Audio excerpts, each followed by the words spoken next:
ایک بیوی جس نے اپنے رویے سے خاوند کا جینا حرام کیا ہوا تھا، اچانک ایک دن خاوند کو صبح سویرے نیند سے جگایا اور نہایت احترام اور محبت سے کہا، میرے سرتاج اٹھیے، صبح ہو گئی ہے، اور پھر شاندار تیار کیا ہوا ناشتہ خاوند کو پیش کیا۔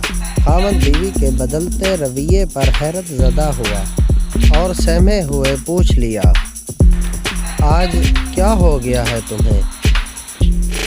یہ اچانک کیسی تبدیلی آ گئی ہے تم میں؟ بیوی نے کہا، کل ہمسایوں کے گھر میں تبلیغ والی بیویاں آئی ہوئی تھیں، کہہ رہی تھیں کہ جس مرد کی بیوی بد زبان اور بد اخلاق ہوگی، اللہ اس مرد کی مغفرت فرما دے گا اور اس مرد کو بیوی کی بد اخلاقی اور بد تمیزی برداشت کرنے پر جنت میں داخل کرے گا۔ خاوند نے کہا، یہاں تک تو ٹھیک ہے، آگے؟ بیوی نے غراتے ہوئے کہا، جنت میں جانا ہے تو اپنے عملوں سے جا، نیستہ بن کر میری وجہ سے کیوں جاتا ہے؟